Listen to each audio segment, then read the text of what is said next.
ইদানিং আইনশৃঙ্খলা পরিস্থিতির অবনতি লক্ষ্য করা যাচ্ছে। বিভিন্ন স্থানে ছিনতাই, ধর্ষণের খবর শোনা যাচ্ছে। এসব ঘটনার প্রতিরোধের উপায় কি?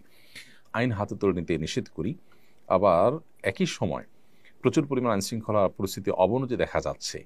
সাধারণ মানুষ ক্ষিপ্ত হয়ে এ ধরনের অপরাধে যারা জড়িত হচ্ছে তাদেরকে গণধোলাই দিচ্ছে, তাদেরকে পিটুনি দিচ্ছে। কোনো কোনো ক্ষেত্রে মানুষ মারা যাওয়ার ঘটনা ঘটছে। তো কি করা উচিত? প্রথম কথা হলো যে আইনের শাসন যখন দুর্বল থাকে তখনই এ ধরনের পরিস্থিতি তৈরি হয়। সাধারণ মানুষ, আমি বলছি না যে তারা লেজ গুটিয়ে বা হাত পা গুটিয়ে তারা বসে থাকবে বাসায়। বরং এ ধরনের পরিস্থিতিতে সাধারণ মানুষ স্বপ্নজিত হয়ে বিভিন্ন এলাকায় অপরাধীদেরকে শনাক্ত করা, তাদেরকে ধরা, এটার জন্য তারা উদ্যোগ নিতে পারেন। বিশেষ করে মসজিদ ভিত্তিক উদ্যোগ হতে পারে যে মসজিদের এলাকাতে মুসল্লিরা নিজেরা ভাগ হয়ে পাহারাদারি করলেন দিনে রাতে। কারা এ সমস্ত করছেন তাদেরকে ধরে আইনের আওতায় নিয়ে আসা। তারা যদি ধরপাকড় করে পুলিশে সোপর্দ করেন তাহলে সেক্ষেত্রে বিচারের মুখোমুখি হতে পারে এবং অনেকটা আতঙ্কিত হয়ে যাবে অপরাধীরা যখন সবাই সতর্ক হবে। আমার মনে হয় এটা আশু সমাধান। আর স্থায়ী সমাধান তো সন্দেহভাবে আমাদের আইনের যে শাসন সেটাকে শক্তিশালী করা। একটা দেশ অস্থিতিশীল হলে আমরা সবাই ক্ষতিগ্রস্ত হব।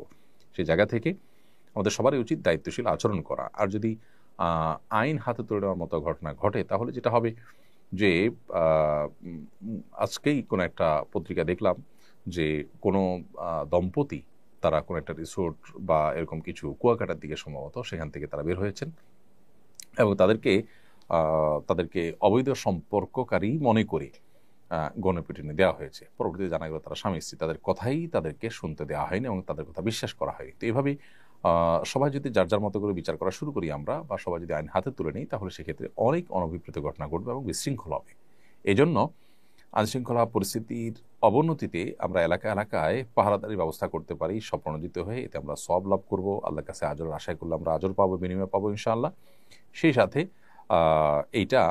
এটার একটা আশু সমাধানের পথ হতে পারে। বাহ্যত ধার্মিক, দাড়ি রাখেন, টুপি পাঞ্জাবি পরেন, এরকম অনেক ব্যবসায়ীও পণ্য মজুত করে বাজারে কৃত্রিম সংকট সৃষ্টির সঙ্গে জড়িত। এদের কারণে ধার্মিকদের প্রতি সমাজের মানুষের বিরূপ ধারণা তৈরি হয়। অনেকে দাড়ি টুপি নিয়ে ট্রল করেন। এ বিষয়ে আপনার সুচিন্তিত মন্তব্য কামনা করছি। দেখুন, যারা মুখে লম্বা দাড়ি, মাথায় টুপি, গায়ে পাঞ্জাবি এবং নামাজ রোজা করেও মানুষের অসুবিধা তৈরি হয় এরকম কোনো কাজ করেন অথবা কৃত্রিম সংকট সৃষ্টি করবার জন্য মজুতদারি করেন, তারা একাধারে বগধার্মিকতার পরিচয় দিচ্ছেন। অর্থাৎ লেবাস সর্বস্ব কোনো দিন ইসলাম নয়, বরং ইসলামটা পূর্ণাঙ্গ জীবন ব্যবস্থা, সেটা তারা হয়তো বুঝতে অপারগ, অথবা তাদের এই লেবাসটা শুধুই বাণিজ্যিক বা ব্যবসায়িক স্বার্থে। দুটির একটি নিশ্চয়ই, হয় তারা ইসলামকে বোঝেননি, তারা মনে করেছেন ইসলামটা পোশাকই একটা ধর্ম, এটি তাদের একটি ভুল ধারণা, অথবা এটা তাদের বাণিজ্যিক একটি টুল মাত্র। একজন মুসলিম তিনি প্রকৃত অর্থে ধার্মিক তখনই হবেন যখন তিনি আল্লাহর হকের পাশাপাশি বান্দার হকের উপরে সচেতন হবেন। নবী সাল্লাল্লাহু আলাইহি ওয়াসাল্লাম যেখানে পরিষ্কারভাবে বলেছেন, আল মুহতাকিরু খাতি লা ইয়াহতাকিরু ইল্লা খাতি, অপরাধী ছাড়া কেউ কৃত্রিম সংকট সৃষ্টি করবার জন্য মজুতদারি করতে পারে না। মজুতদারি করাকে যেখানে নবী সাল্লাল্লাহু আলাইহি ওয়াসাল্লাম নিরুৎসাহিত করেছেন, সেখানে দাড়ি টুপি নিয়ে মজুতদারি করাটা এটা হলো একরকম ইসলামের সাথে তামাশার শামিল। দ্বিতীয়ত, আমরা আমাদের যে সমস্ত ভাই ব্রাদাররা যারা বাহ্যিকভাবে ইসলাম চর্চা করেন কিন্তু বেচাকেনা করতে গিয়ে, ব্যবসা বাণিজ্য করতে গিয়ে, অন্যান্য কাজকাম করতে গিয়ে তারা